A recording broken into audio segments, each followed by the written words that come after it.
The 1967 Hong Kong riots could have toppled colonial Hong Kong itself. The colony had been in a precarious place. The Communist Party based parts of its legitimacy on its stand against colonialism, and Hong Kong is a galling insult to that legacy. During the Sino-Soviet split, the Soviets would taunt the Chinese for taking these loud stands against imperialism and colonialism while standing by doing nothing about Hong Kong.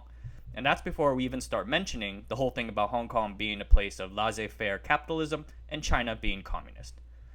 By 1967, the situation in Hong Kong was heating up. Its population had exploded as refugees fled the borders at the end of the Chinese Civil War, as well as the economic disaster of the Great Leap Forward. 55% of the population was under the age 25. Young people are rash and angry. They got nothing to lose. The administration could barely keep up with providing basic goods like water, housing, and education to its people. Water especially was a real problem. During times of drought, water had to be rationed. Residents could only get water 4 hours every 4 days.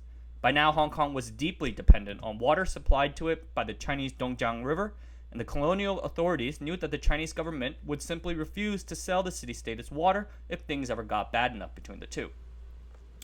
And there's more about British Hong Kong's water supply. I made a video about that. I'd love for you to watch it. Hong Kong's economy depended deeply on textiles, and the cheap labor that its burgeoning population provided that industry. Jobs were not stable, and people were not educated. Companies took full advantage of their workers' precarious situations and worked them 12 to 14 hours a day in sweatshop conditions. And whenever news came of possible tariffs on Hong Kong textiles, the economy would swoon, and people would be unemployed, out on the streets, helpless and hopeless. So this whole place was not exactly a socialist paradise. Hong Kong, in fact, felt more like an uber-capitalist sweatshop. And the British government knew this. Governor David Trench wrote, "Nevertheless, Hong Kong socially, politically, and economically is preeminently a community that depends on confidence.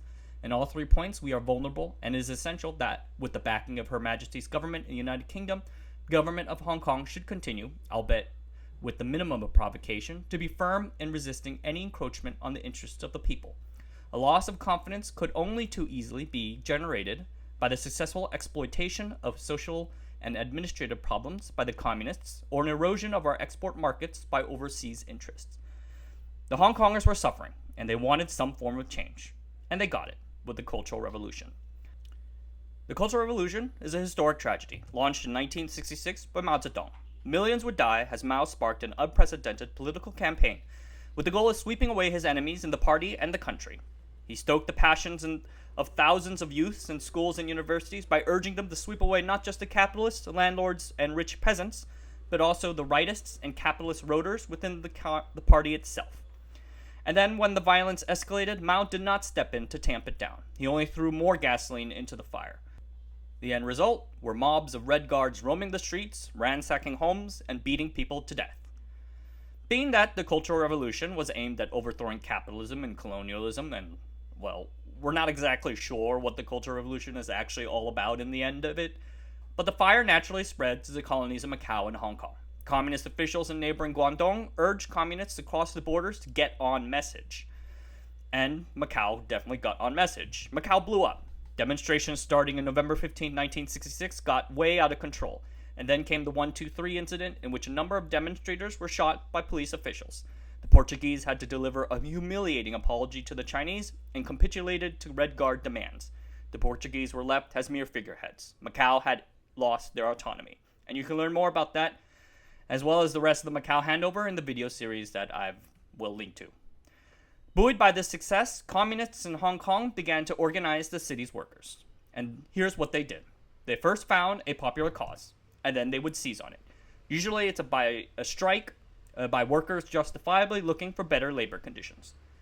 They would join the groups of striking workers and wave their little red books, and they sought to turn each labor dispute into a full political demonstration. Once that was achieved, the communists would make demands of the factory owners, which include apologies, compensation, and guarantees that the officials would not repeat their crimes. Yes, there are legitimate labor concerns, but the Hong Kong communists were not focused on fixing them. They wanted to create a broad movement, a revolution, so to say. And by May 1967, the communists were regularly getting people out onto the streets to protest. And at first, the police did not know what to do. Both the strikers and the police were Chinese. The police were reluctant to crack down. Emboldened by their success, the communists began to escalate. Throughout June and into July, they began to throw Molotov cocktails and attack people of all types, government, private, public, otherwise. China decided to lend support to the communists. Between June 29th and July 2nd, China ceased food shipments to Hong Kong and ignored the colony's appeal for water during a drought. Red Guards ransacked the home of the British consul in Shanghai and staged huge rallies in Beijing. Chinese villagers would cross the border into the new territories to attack police stations and other government areas. These were armed men, along with members of the People's Militia, not hungry villagers with poles. And in one July 8th incident, 5 Hong Kong police were killed, and it was remarkable that events did not spiral out of control. The Hong Kong government would eventually fight back against this successfully, but not without lasting changes to Hong Kong. More about that in parts 2 and 3. Thanks.